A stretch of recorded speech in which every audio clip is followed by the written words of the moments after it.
Hello friends, welcome back to our channel. ಎಲ್ಲರೂ ಹೇಗಿದ್ದೀರಾ? ಹೋಪ್ ಎಲ್ಲರೂ ಚೆನ್ನಾಗಿದ್ದೀರಾ ಅಂತ ಅಂದ್ಕೊಳ್ತೀನಿ. ಸೊ ಫ್ರೆಂಡ್ಸ್, ಇವತ್ತಿನ ವ್ಲಾಗ್ ಏನಂದರೆ ಜಸ್ಟ್ 100 ರುಪೀಸ್ಗೆ ಬೋಟಿಂಗ್ ಮಾಡ್ಬೋದು ಅಂದರೆ ನೀವೆಲ್ಲ ನಂಬ್ತೀರಾ? ಎಸ್, ನಾವು 100 ರುಪೀಸ್ಗೆ ಬೋಟಿಂಗ್ ಮಾಡಿದ್ವಿ ಊಟಿಲಿ. ಸೊ ಇದ್ರ ಬಗ್ಗೆ ಫುಲ್ ಡೀಟೇಲ್ಸ್ ಬೇಕು ಅಂದರೆ ವಿಡಿಯೋನ ಎಲ್ಲೂ ಸ್ಕಿಪ್ ಮಾಡ್ದಲೆ ಎಂಡ್ವರೆಗೂ ನೋಡಿ. ನಾನು ಇದ್ರದ್ದು ಪ್ರೈಸ್ ಆಗಿರ್ಬೋದು, ಯಾವ ಪ್ಲೇಸಲ್ಲಿ ಇದೆ, ಟೈಮಿಂಗ್ಸ್ ಎಲ್ಲನೂ ಅಪ್ಡೇಟ್ ಮಾಡಿದ್ದೀನಿ. ಸೊ ವಿಡಿಯೋನ ಎಂಡ್ವರೆಗೂ ನೋಡಿ. ಲಾಸ್ಟ್ ವ್ಲಾಗಲ್ಲಿ ಹೇಳಿದಾಗೆ ನಾವು ಊಟಿಗೆ ಹೋಗೋ ದಾರಿಯಲ್ಲೇ ಕೆಲವೊಂದೊಂದು ಪ್ಲೇಸ್ಗಳನ್ನ ಎಕ್ಸ್ಪ್ಲೋರ್ ಮಾಡ್ತೀನಿ ಅಂತ ಹೇಳಿದ್ದೆ. ಸೊ ಅದೇ ರೀತಿ ಇದೊಂದು ಲಾಸ್ಟ್ ಪ್ಲೇಸ್ ಅಂತಲೇ ಹೇಳ್ಬೋದು. ಪೈಕಾರ ವಾಟರ್ಫಾಲ್ ಅಥವಾ ಪೈಕಾರ ಬೋಟ್ ಹೌಸ್ ಅಂತ ಹೇಳ್ಬೋದು. ಇಲ್ಲಿ ಪೈಕಾರ ವಾಟರ್ಫಾಲ್ ಕೂಡ ಇದೆ ಮತ್ತು ಬೋಟ್ ಹೌಸ್, ಈ ಥರ ಲೇಕಲ್ಲಿ ಬೋಟಿಂಗ್ ಮಾಡಬಹುದು. ಇದು ಮೇನ್ ರೋಡಿಂದ ಆಲ್ಮೋಸ್ಟ್ ಒಂದು 5-6 ಕಿಲೋಮೀಟರ್ ಒಳಗೆ ಹೋಗಬೇಕು. 5-6 ಇಲ್ಲ ಅಂದ್ರೆ ಒಂದು 7-8 ಕಿಲೋಮೀಟರ್ಸ್ ಆಗುತ್ತೆ ಅನಿಸುತ್ತೆ. ಸೊ ಒಳಗೆ ಹೋದರೆ ಇದು ಲೇಕ್ ಸಿಗತ್ತೆ. ಇಲ್ಲೆಲ್ಲ ಬೋಟಿಂಗ್ ಎಲ್ಲ ಚೆನ್ನಾಗಿರುತ್ತೆ. ಸೊ ನಾವೇನು ಅಂದ್ಕೊಂಡಿದ್ವಿ ಅಂದರೆ ಇದು ಹೋಗೋದು ಬೇಕಾಗಿಲ್ಲ, ಅಷ್ಟು ಏನು ಮಳೆ ಬೇರೆ ಬರ್ತಾ ಇದೆಯಲ್ಲ. ಸೊ ಹೋಗಿದ್ರೆ ನಮಗೆ ವೇಸ್ಟು, ಸುಮ್ಮನೆ ಯಾಕೆ ಕಾರಿಂದ ಇಳಿಯೋದು, ಬೇಡ ಹೋಗೋದು ಅಂತ ಅಂದ್ಕೊಂಡಿದ್ವಿ. ಬಟ್ ಎಷ್ಟು ಚೆನ್ನಾಗಿದೆ ಅಂದರೆ ನಾವು ಲಾಸ್ಟ್ ಟೈಮ್ ಒಂದು ಬೋಟಿಂಗ್ ಮಾಡಿದ್ವಲ್ಲ, ಆ ಲೇಕ್ಗಿಂತ ಈ ಲೇಕ್ ತುಂಬಾ ದೊಡ್ಡದು. ಮೇಲ್ಗಡೆಯಿಂದ ನೋಡಿದ್ರೆ ಎಷ್ಟು ಬ್ಯೂಟಿಫುಲ್ ಕಾಣಿಸುತ್ತೆ ಅಂದರೆ ತುಂಬಾ ಕ್ರೌಡ್ ಇತ್ತು. ತುಂಬಾ ಚೆನ್ನಾಗಿದೆ ಇದು ಮಾತ್ರ. ಸೊ ಇಲ್ಲಿ ಪ್ರೈಸಸ್ಗಳೆಲ್ಲ ಹೇಗೆ ಅಂದರೆ speed boat 2 to 3 peoples 1000 rupees, 10 minutes ಹೋಗ್ಬೋದು. ಹಾಗೆ motor boat motor boat 8 to 10 peoples 1000ಇಂದ 1200 ಇರುತ್ತೆ. 20 ಮಿನಿಟ್ಸ್ ರೈಡ್ ಮಾಡ್ಬೋದು. ಹಾಗೆಯೇ ಜೆಟ್ ಬೋಟ್ 2 ಪೀಪಲ್ಸ್ 800ಇಂದ 1000 ರುಪೀಸ್ ಇರುತ್ತೆ. ಸೊ ಅದು ಟೈಮಿಂಗ್ಸ್ ಏನಿಲ್ಲ, ಆರಾಮಾಗಿ ಹೋಗಿ ಒಂದು ರೌಂಡ್ ಹೋಗಿ ಆರಾಮಾಗಿ ಬರಬಹುದು.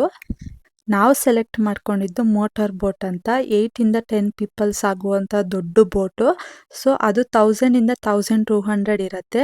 ನಮಗೆ ಆ ರೇಂಜಲ್ಲೇ ಅಮೌಂಟ್ ಇತ್ತು. ಸೊ ನಮಗೆ ಒಬ್ಬೊಬ್ಬರಿಗೆ ಒಂದು 100 ಸಮಥಿಂಗ್, ಒಬ್ಬೊಬ್ಬರಿಗೆ 100 ಅಂತ ಡಿವೈಡ್ ಮಾಡಿ ಒಂದು 10 ಜನ, 10ರಿಂದ 11 ಜನ ಅನಿಸುತ್ತೆ.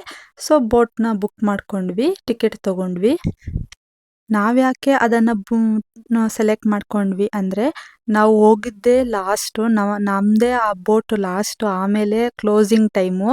ಸೊ ಆಲ್ಮೋಸ್ಟ್ ಇನ್ನು ಕ್ಲೋಸಿಂಗ್ ಟೈಮು ನಮಗೋಸ್ಕರ ಒಂದು 8 ಪೀಪಲ್ಸ್ ರೆಡಿ ಇದ್ದರು. ಸೊ ಇನ್ನೊಂದು 2 ಮೆಂಬರ್ಸ್ ಬೇಕು ಅಂತ ಹೇಳಿ ವೆಯ್ಟ್ ಮಾಡ್ತಾ ಇದ್ರು ಅವರು.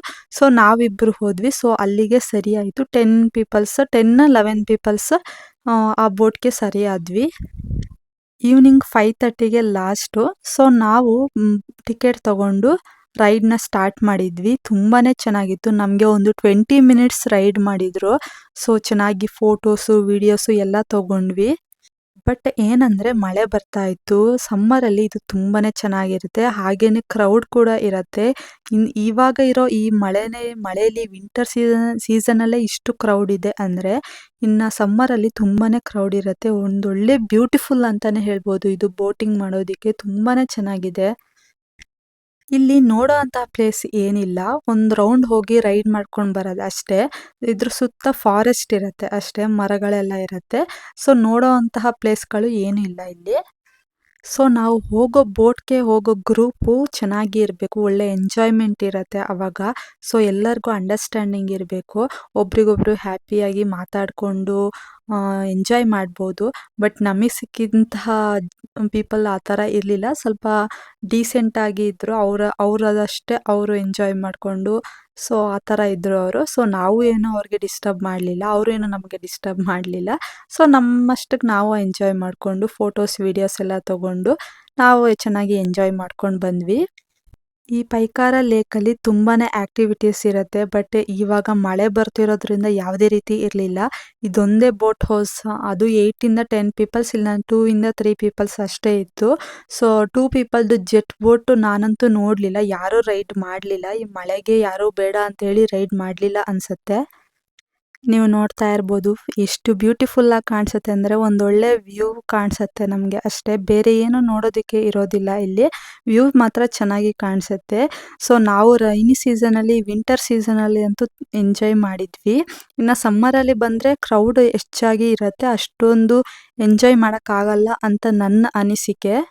ಸೊ ನೀವು ನೋಡ್ತಾ ಇರ್ಬೋದು ಆಲ್ಮೋಸ್ಟ್ 20 ಮಿನಿಟ್ಸ್ ಆಗೋಯ್ತು. ಸೊ ಈ ಲೇಕ್ ಟೈಮಿಂಗ್ಸ್ ಏನಂದರೆ ಮಾರ್ನಿಂಗ್ 10 ಈವ್ನಿಂಗ್ 5:30ವರೆಗೂ. ಸೊ ವೀಕೆಂಡ್ಸಲ್ಲಿ 10ಗಿಂತ ಸ್ವಲ್ಪ ಒಳಗೇನೆ ಬಂದು ಟಿಕೆಟ್ ತಗೋಬೇಕು. ಟೈಮಿಂಗ್ ಮಾರ್ನಿಂಗ್ 10 ಒಳಗೇನೆ ಬಂದು ಟಿಕೆಟ್ ತಗೊಂಡ್ರೆ ಕ್ರೌಡು ಜಾಸ್ತಿ ಆಗುತ್ತೆ. ಸೊ ಬೆಸ್ಟ್ ಬೇಗ ಬಂದು ಟಿಕೆಟ್ ತಗೊಳ್ಳೋದು. ಇನ್ನು ಈ ಲೇಕ್ ಹತ್ರನೇ ಮೇಲ್ಗಡೆ ರೈಟ್ ಸೈಡಿಗೆ ಹೋಟೆಲ್ ಎಲ್ಲ ಇದೆ. ಅಲ್ಲಿ ಕೂಡ ಸ್ನ್ಯಾಕ್ಸ್, ಊಟ, ಡಿನ್ನರ್, ಬ್ರೇಕ್ಫಾಸ್ಟ್ ಎಲ್ಲ ಇರುತ್ತೆ. ಸೊ ನಾವು ಒಂದು ಎಗ್ ರೈಸ್ ತೊಗೊಂಡ್ವಿ ಅಷ್ಟೇ. ಸೊ ಅದನ್ನೇ ಶೇರ್ ಮಾಡ್ಕೊಂಡು ತಿಂದ್ವಿ. ಯಾಕಂದರೆ ಇಲ್ಲಿ ತುಂಬಾ ಪ್ರೈಸ್ ಇದೆ. ಔಟ್ಸೈಡಲ್ಲಿ ಸಿಗೋ ಹೋಟೆಲ್ಗಿಂತ ಇಲ್ಲಿ ಡಬಲ್ ಪ್ರೈಸ್ ಇದೆ ಎಲ್ಲ ಫುಡ್ಗೂ. ಸೊ ನಾವೇನು ಜಾಸ್ತಿ ಇಲ್ಲಿ ಫುಡ್ ಏನು ಟೇಸ್ಟ್ ಮಾಡೋದಕ್ಕೆ ಹೋಗಲಿಲ್ಲ. ಜಸ್ಟ್ ಅದೊಂದು ತೊಗೊಂಡು ತಿನ್ಕೊಂಡು ವಾಪಸ್ ಬಂದ್ವಿ. ಸೊ ಟೋಟಲ್ ಆಗಿ ಹೇಳಬೇಕಂದ್ರೆ ಈ ಲೇಕ್ ತುಂಬಾ ಚೆನ್ನಾಗಿದೆ. ನಾನು ಆವಾಗಲೇ ಹೇಳ್ದಾಗೆ ಇಲ್ಲಿ ತುಂಬ ಆ್ಯಕ್ಟಿವಿಟೀಸ್ ಇರುತ್ತೆ. ಸೊ ಸಮ್ಮರಲ್ಲಿ ಬಂದರೆ ಅಂದರೆ ಸಮ್ಮರ್ಗಿಂತ ಸ್ವಲ್ಪ ಮಳೆ ಕಮ್ಮಿ ಇರುವಾಗ ಬಂದರೆ, ಮಳೆ ಇರಬಾರ್ದು, ಸ್ವಲ್ಪ ಚಳಿ ಇದ್ರೂ ಓಕೆ, ಕ್ರೌಡ್ ಕಮ್ಮಿ ಇರುವಾಗ ಬಂದರೆ ಚೆನ್ನಾಗಿ ಎಂಜಾಯ್ ಮಾಡ್ಬೋದು ಇಲ್ಲಿ. ಸೊ ಫ್ರೆಂಡ್ಸ್, ಇದಿಷ್ಟು ಊಟಿಗೆ ಹೋಗೋ ದಾರಿಯಲ್ಲಿ ಸಿಗುವಂಥ ಪ್ಲೇಸಸ್ಗಳು ನಾನು ಲಾಸ್ಟ್ ವಿಡಿಯೋದಲ್ಲಿ ಮತ್ತು ಈ ವಿಡಿಯೋದಲ್ಲಿ ಕಂಬೈನ್ ಮಾಡಿ ಹೇಳಿದ್ದೀನಿ. ಇದು ಊಟಿಗೆ ಹೋಗೋ ದಾರಿಯಲ್ಲಿ ಸಿಗುವಂಥ ಪ್ಲೇಸಸ್ಗಳು. ಸೊ ನಾನು ಈ ವಿಡಿಯೋನ ಇಲ್ಲಿಗೆ ಎಂಡ್ ಮಾಡ್ತಾ ಇದ್ದೀನಿ. ಹೋಪ್ ಈ ವಿಡಿಯೋ ನಿಮಗೆಲ್ರಿಗೂ ಇಷ್ಟ ಆಗಿದೆ ಅಂತ ಅಂದ್ಕೊಳ್ತೀನಿ. ಸೊ ನೆಕ್ಸ್ಟ್ ವಿಡಿಯೋದಲ್ಲಿ ನಾನು ಊಟಿಯಲ್ಲಿ ಇರುವಂಥ ಪ್ಲೇಸಸ್ಗಳನ್ನ ಎಕ್ಸ್ಪ್ಲೋರ್ ಮಾಡ್ತೀನಿ. ಹಾಗೆಯೇ ಅಲ್ಲಿ ಟ್ರೆಡಿಷನಲ್ ಆಗಿರ್ಬೋದು, ಟೀ ಎಸ್ಟೇಟು, ಇದನ್ನೆಲ್ಲನೂ ಎಕ್ಸ್ಪ್ಲೋರ್ ಮಾಡೋದಕ್ಕೆ ಟ್ರೈ ಮಾಡ್ತೀನಿ. So until that, take care, bye, see you in the next video.